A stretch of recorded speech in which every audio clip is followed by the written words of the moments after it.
You know, I talk a lot about Critical Role, and that's because one of my favorite hobbies and passions is to break down the stories that are told in the medium of TTRPGs, and let's be honest, when it comes to finding a way to do that, there's a reason this group stands above the rest. That being said, it should also be acknowledged that the reason the stories they tell are special, not necessarily because they're actors or have a big budget or, well, any of the usual stuff you'd expect to be hearing, but the truth is, while all those things definitely help, it's because the first story they ever told was one of the most personal. It was messy, rough around the edges, had a lot of holes, and a whole lot of laughs. Oh, I had the worst stomachache.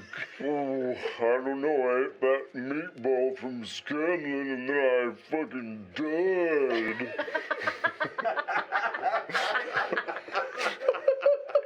I don't want to make any assumptions, but...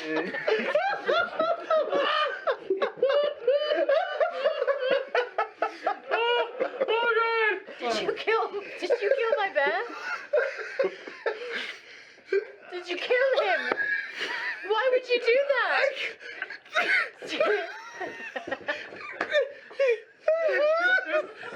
Perpetrate this grisly murder. But it was personal. It was about them. And I can't wait to tell you how it ends. Hello everyone, my name is Matthew Mercer, voice actor and dungeon master for Critical Role on Geek and Sundry. Hello everyone, and welcome to the second episode of Critical Role. Welcome back everyone to the next episode of Critical Role, where a bunch of us voice actors, nerdy-ass voice actors, sit around, and play Dungeons & Dragons. Indeed. Vex's body falls and hits the stonework, and you look over as you see her eyes stare up, the last bit of air escaping from her lungs as the life drips out of her form.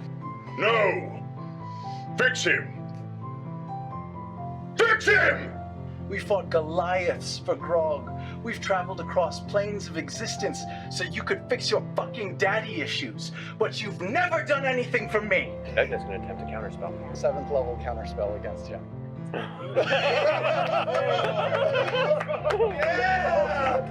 I'll find you. I promise. I'll see you again. I'll never be that far away. Love you guys. Love you. Love you. Love. Have a wonderful night. Rest well. And it's Thursday.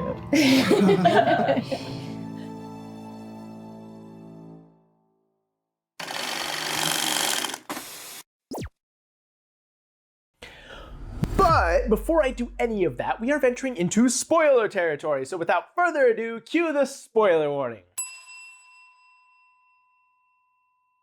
What is that?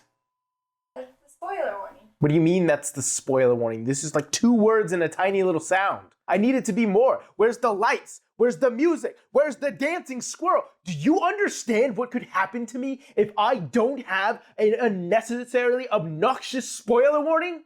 There are government agencies watching, waiting for me to make one tiny misstep. You think I do this shit for fun? Yes. Yeah, you're absolutely right. Cue the actual spoiler.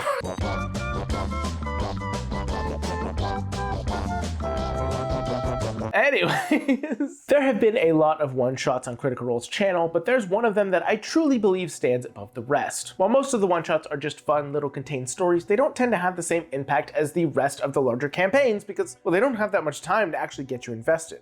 However, there are certain one-shots that are very integral to those campaigns, and those are the ones that truly stand above the rest because they have truly isolated, contained stories that have a larger impact on the overall narrative. And today I'm talking about one of the most important one-shots they ever ran, Dallin's Closet. Hello everyone, and welcome to our special one-shot of Critical Role, where a bunch of us nerdy-ass voice actors sit around and play Dungeons & Dragons. And yeah. And get married. That is exactly what's happening. Dallin's Closet. Delaney's Closet. They mispronounce it in the one-shot so many times in different ways. I honest to God don't actually know what the pronunciation is. But of course, we're going to Dalen's Closet. As per the invitation says.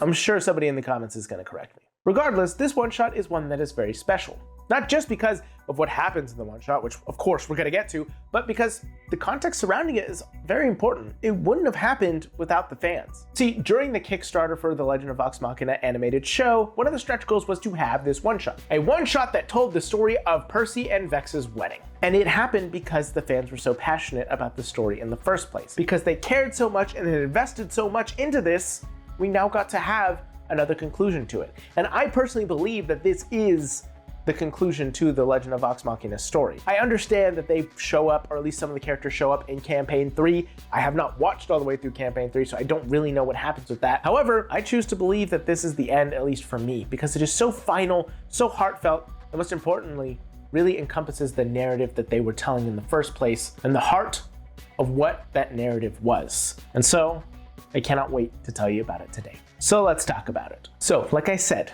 the entire purpose of this one-shot is to tell the story of Vex and Percy's wedding, which is honestly a lot of fun to see. See, it had been a little while since they had been able to step into the shoes of these characters once again, so seeing them do so in a setting like this is honestly just hilarious. Because obviously, you know, they're all adults, they all have friends, they've all been to many, many weddings, so they know what it's like to plan a wedding, to go to a wedding, to be a guest at a wedding, and it leads to a lot of very fun humor, taking these very bombastic characters and putting them in a situation as mundane as a typical wedding. For dinner. It's a fucking wedding. It's like a wedding. Oh, man. And then tomorrow is the big day in the actual event.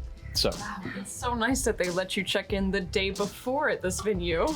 Man, that's hard to find. Too real. Wow. Too real. Love that. We get to see things like Keyleth freaking out in place of Vex as the bridezilla. I just wanted to check in on behalf of the bride and groom on how things were shaping up. It's looking beautiful. It's looking good. It's not finished though, right? No, by no means is it finished. Okay. But by time for the reception, there will be Because this has to be perfect.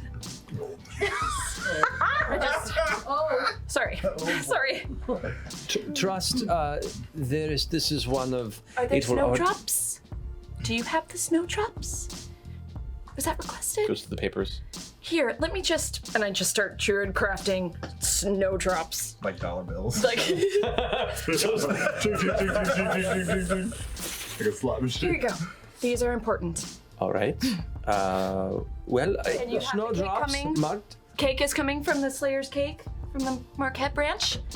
Yes? Right? A cake is part of the package. Yes. Perfect. From the Slayer's Cake. You're not doing the one that you all provide, right? I just wanted to make sure. Oh no. Boy. I'm sure you have it. I'm sorry. It will be taken care of. I'm sweating. Okay. It's just, these people mean a lot to me. And I don't want to fuck this up, okay? Are we done? Here is a like a sending stone. I have the other one. If you need me, just call me, okay? I'll be nearby. It'll be done. Thank you. No worries.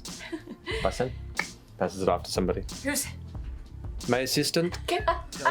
We get to see things like Terry giving a very passionate speech. I, Terry and Gary Darrington, have been awarded many honors my life and career.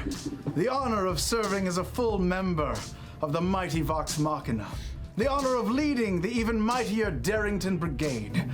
The many honors and awards I've received as an acclaimed author.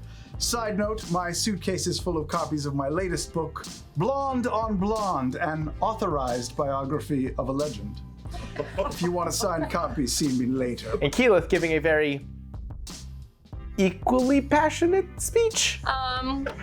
You see, I actually wasn't asked to write a speech or be Percy's best man until literally hours ago, which probably says more about me than it does Percy, now that I think about it.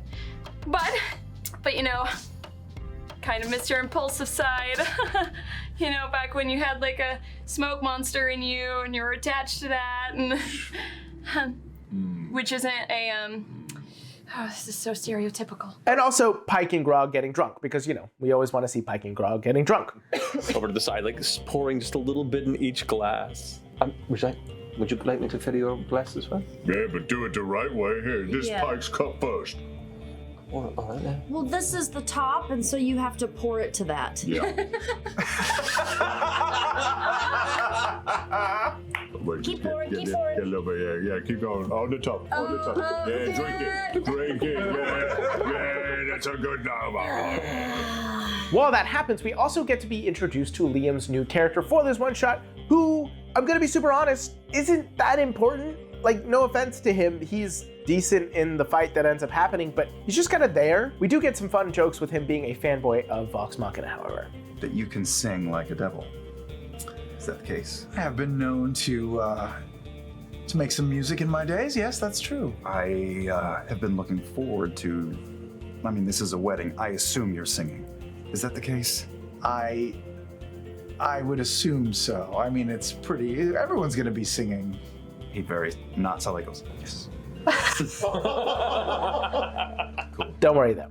We will get plenty of Liam in a very important step later down the line. But regardless, we are at a wedding and everybody is having a good time. Some very expensive wine has been imported to the party, and so everybody's getting a little more tipsy than they should for a rehearsal, but I mean, hey, isn't that what a rehearsal is for? There's lots of jokes, lots of laughter, lots of people having fun, and it's also incredibly fun to see the cast dressed up in the same outfits that their characters are for the wedding. Overall, it's a very fun introduction, but ultimately not what this story ends up being about, like you might expect. As they finish their toasts and their speeches, they begin to drink, and Matt asks everybody to make Constitution saving throws. In a moment of realization, they realize the wine was poisoned, which is actually very fun to see them make that connection before Matt actually tells them. You watch as members of the wedding party begin to get a little drowsy. The wine. Begin to lull their heads a bit and look a bit confused. Eventually you hear as chairs fall back.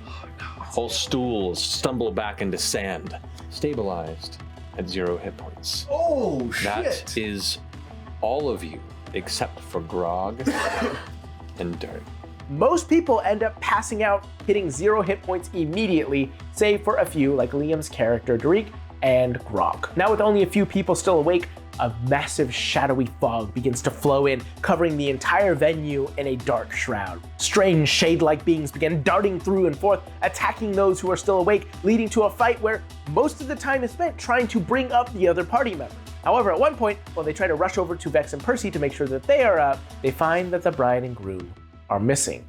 In the fray, the two of them have been taken. Trinket rushes up to find that Vex isn't there. And neither is Percy.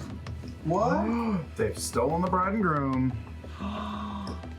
No. Oh no. And this leads to the main central combat and the main central context for this entire one-shot. See, we now pan to Vex and Percy, as Matt describes them waking up on the side of a cliff, the ocean below slamming against the rocks. And as they wake up, they find their hands tied and bound. Their legs as well, also tied. You both slowly come to consciousness, kind of shaking your head. You hear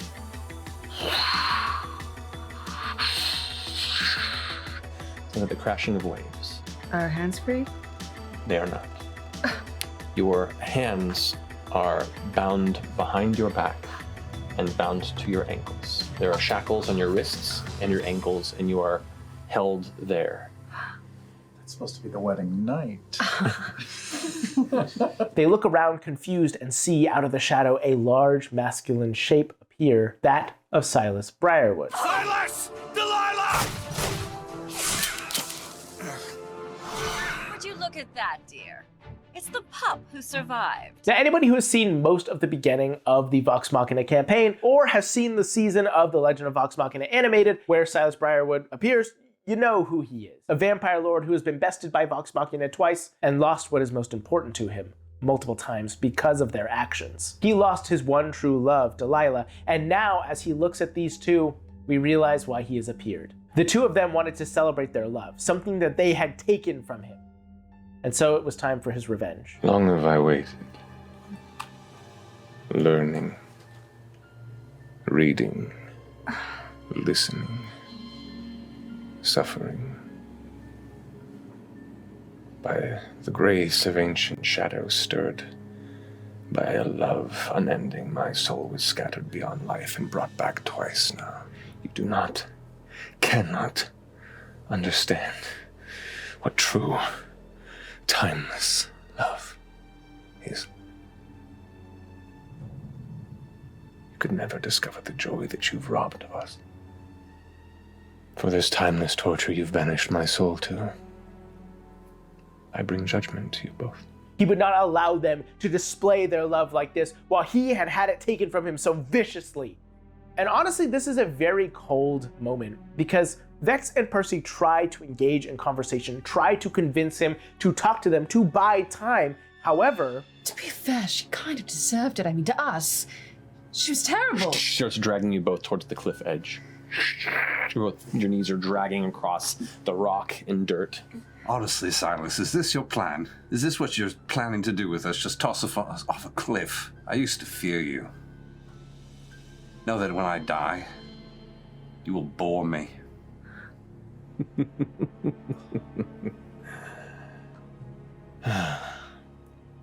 I've been thinking about this moment for so long. I planned so many elaborate ways to torture you and tear you apart. Tell us about them.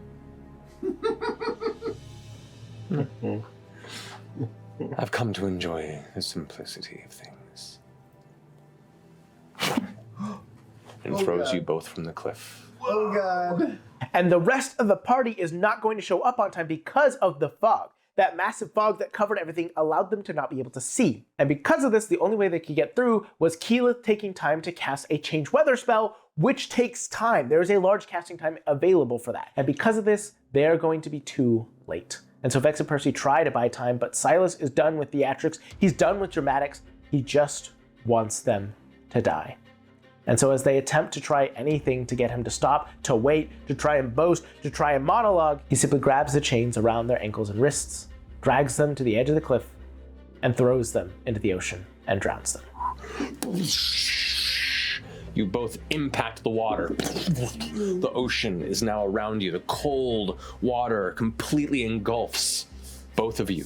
You begin to sink. Oh God. Below, the heavy chains dragging you below. What are you both doing? Or at least partially drowns them. See, they do have some time to try and get out of this, and while they can't swim, they desperately attempt to find some way to break their shackles and escape. Vex is deft enough to be able to grab a small pin that she gave Percy off of his jacket, a tiny little golden arrow, and starts to use it to try and pick the locks. Unfortunately, Vex just doesn't have a lot of constitution, and in D&D 5e, the rules for drowning are you have to be able to use your constitution to hold your breath. The more constitution you have, the longer you can hold your breath, and Vex just doesn't have that much. Percy does his best to try and escape as well, but through terrible dice rolls and constant attempts to escape, they just can't, and Vex drowns and dies. You watch as you're like up on the edge there, your feet are fixed. You look down and see Vexalia there release the last bit of air from her lungs and begin to shake underwater. God damn it. Get up and out. Yeah, I'm gonna head up as fast as possible. While this occurs, the rest of them are rushing forward, trying to find what's going on, and eventually they finally see the two of them in the water. Keyleth immediately turns into a water elemental and jumps into the ocean as Scanlan jumps into the air, polymorphs into a dolphin, and does so as well, while Liam does his typical dolphin noises, because, you know, that's what Liam does. And the two of them rush forward to try and save them. They do manage to get Vex out of the water, as well as Percy. However, Vex has died, and so Pike rushes forward and tries to resurrect her. See, unfortunately, they're at a wedding, and in order to resurrect somebody, you need spell components, of which she doesn't have. And so they get creative. Are you wearing any jewelry for the event? Yes, yes, all of the jewels.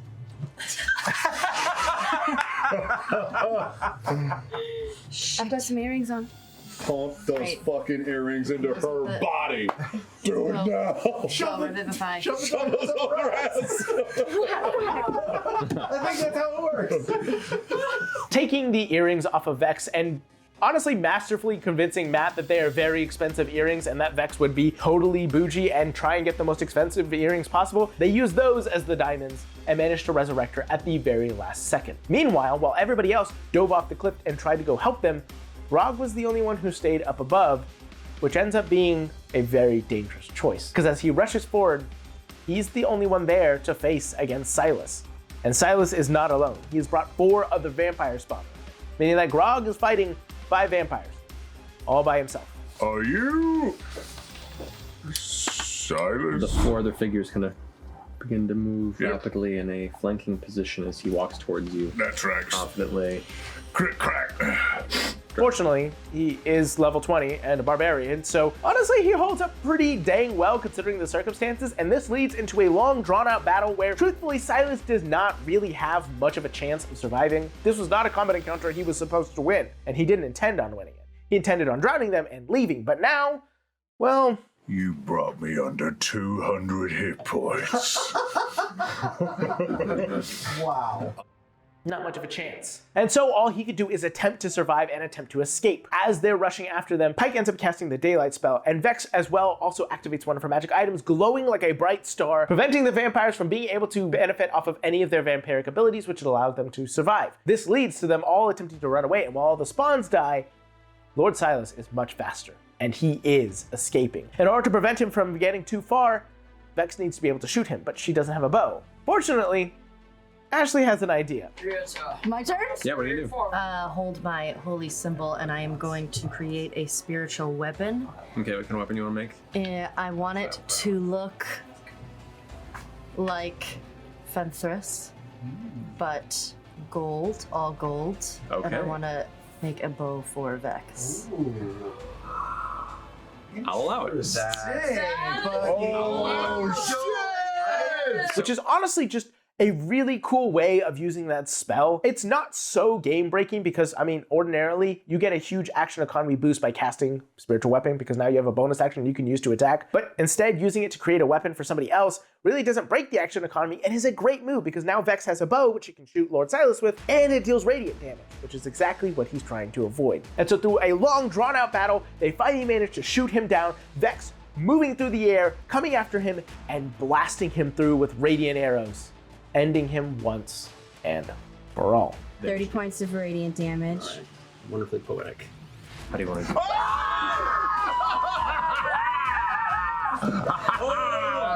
Oh my God. Sorry. You ruin my rehearsal dinner. You better be glad this wasn't tomorrow.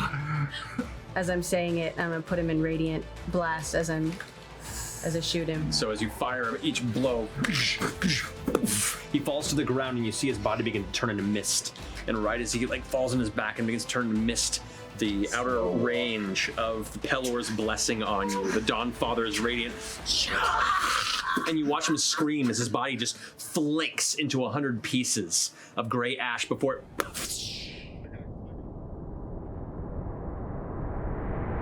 Which feels a little anticlimactic, doesn't it? I mean, this was Lord Silas. This was supposed to be a big battle. And yes, they did die, but they were brought back quickly, and he died very suddenly. It doesn't feel that exciting. But that's because that wasn't the purpose of the one-shot. It was the wedding. See, as this happens and they finally manage to kill them, the group catches their breath.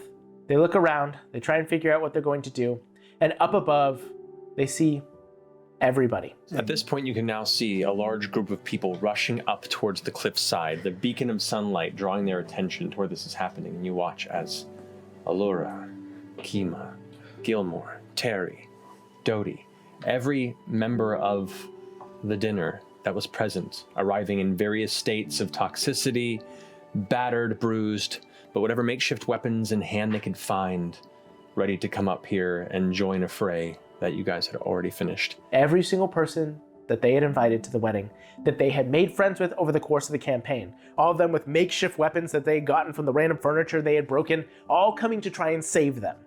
Over the course of a multi-year campaign, every NPC they had ever met, they had ever befriended, was here. And this is where the true heart of this episode comes from, because it wasn't about Lord Silas, it was about the story that had been told. As all of these individuals rush forward to risk their lives to try and save their friends, everybody looks around and realizes, well, they're all here, and if they don't get married now, something else might happen. I'm gonna have to say it's kind of like a beautiful spot, though. It is. I know, actually, this is there's like a golden glow with nicer with than there's a little bit of all here. last bit of starlight. It's coming out. Well, we better not risk it. If we waited another day, there could be another attack. I'm down if you are. So with the rings and Pike acting as the one to marry the two, they have a wedding. And it's very, very sweet. They had actually written out vows for their characters, which they actually say to each other. They actually had speeches to have with one another. This is a bunch of friends playing a stupid make-believe game, playing at a wedding that doesn't exist, and yet it's just a bunch of friends showing that they care about each other, showing that they love each other. It's honestly incredibly sweet. Even by that point, I'd fallen. I think it happened through all the little moments that I didn't even notice. You sleeping on my shoulder in the Feywild, or when I saw you bent over, laughing so hard you spit chicken out of your mouth because Scanlan had an arrow in his neck. I never expected anyone to mean as much to me as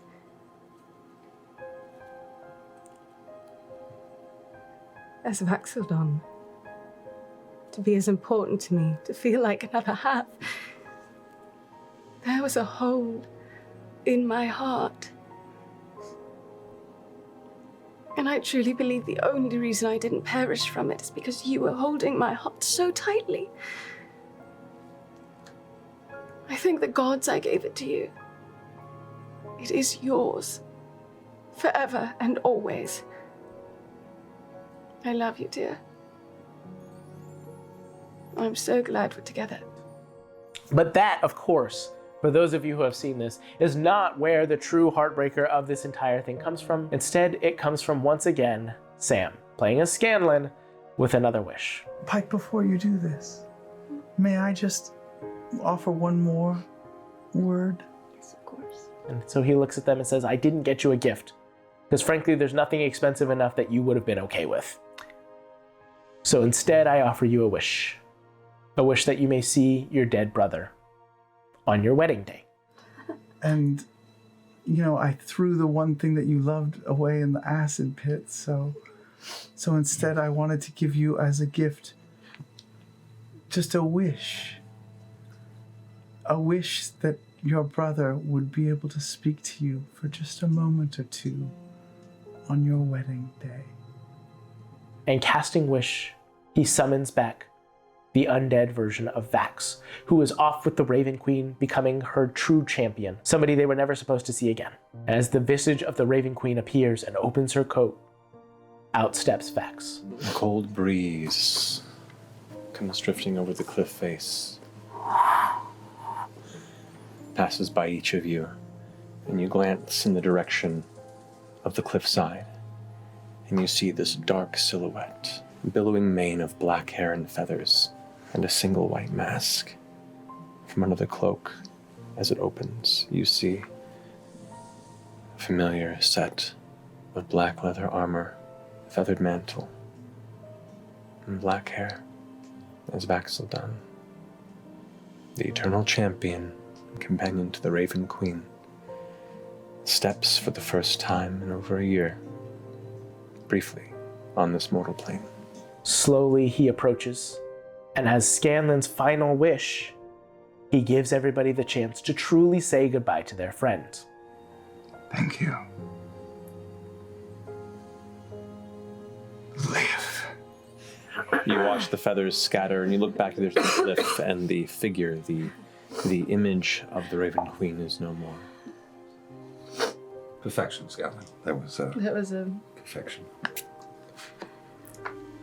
remarkable present. And in doing so, they say goodbye to this campaign. Yes, of course, there were other stories that were told. There could be other one-shots. I know that they appear in Campaign 3, but this, to me, felt so wonderfully, beautifully final. Because as each of them get to say goodbye to Vax, they get to say goodbye to the story they've created. This heartfelt story where they all truly cared about each other is beautiful and so wonderfully human. Now, I truly feel it would be all too easy to look at this story, point a finger at Sam, and declare him to be a genius role player and incredible player. And to be fair, that's true. But this scene's emotion does not come from what Sam did. It comes from what Sam had. He had a group of people so willing to care about a silly game because through it they could share emotions and love each other. A set of eyes that could see what his friends care for and what something would mean to them. A set of ears to understand the incredible talent, love, and care that his friends have, and a heart to choose to come into this game to care just as much as them. This moment was not because Sam did something incredible. This moment is because this group of friends is incredible. That is why this story, these people have always meant so much to me despite the fact that I have never met them. I do not know them. Many people do not know them, but so many people care for them because it is so good to see people caring and loving for each other. Because it lets us know that we can also do the same thing. Through our own stories, through our own actions, through every single day, we can choose to love somebody and care about something silly that they care about. We can choose to connect with people over something that shouldn't have to matter, but that's the point. It doesn't have to matter. We choose to declare that it does. We get to see people choosing to be vulnerable and caring, and that is why not just Critical Role, but this entire space means so much to so many people. Because we get to see a group of people care. We get to see a group of people love and live life, which is so much more human than anything else could possibly be. You guys, I love you so much. I've got everything that weddings should have. Vampires, drowning, poison. Light bondage. Thank you guys so much for joining us. I hope you enjoyed it as much as we did. Well, have a wonderful night. We love you very much. And is it Thursday yet? Not soon enough. Good night. Oh, so good. We get to see that they cared for Liam's character enough to cry when they got to say farewell. We get to see that they cared for Taliesin and Laura's characters enough to fear that they might die. They cared enough for Ashley and Travis to cheer when they performed mighty acts by rolling silly dice. They cared enough to embrace the surreal awkwardness of Marisha's best maiden speech because it embodied her character so well. And they cared enough to allow Matt to walk them through a story with bright eyes and a smile. These moments don't come just because of a good role player. They come because of a group of loving people. And I would wish that every person gets to have that. Every person gets to have a group of people who cares that much, who loves that much, who is willing to be that vulnerable and experience such a beautiful moment.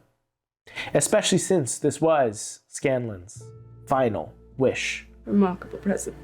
I hope so. I think it was my last wish. Ever? I think so. Would you roll? 17. I think that's your last one. What do you mean? It's okay. It's worth it. Go away forever. But it's worth it. I know a lot of my audience watches my videos because they would like to experience Critical Role's story without having to play D&D. So in case you don't know, Wish is one of the most powerful spells in the game, but it comes with a great cost. If you use it for something it's not intended for, such as bringing somebody to a wedding, you have to roll. If you roll badly, you may not ever cast the Wish spell again. And as Sam rolls, he smiles as he realizes this is his final wish. This is truly the end to the campaign. And whatever stories come next, that's great. It is another chapter, but the closing on this one was very special. And it's always going to hold a special place in my heart. So, go out into the world, make it your own. Never forget to play a role. And listen to my wife as she gives the call to action. Don't forget to like, comment, subscribe. Tell Jay to fuck himself in the comments because, bro, what the fuck? What? What the fuck did I do? What? Also, let Jay or me, let me know what Jay should talk about so I can bully him to do it. Yeah, comment what you want me to talk about. Fuck you, Jay.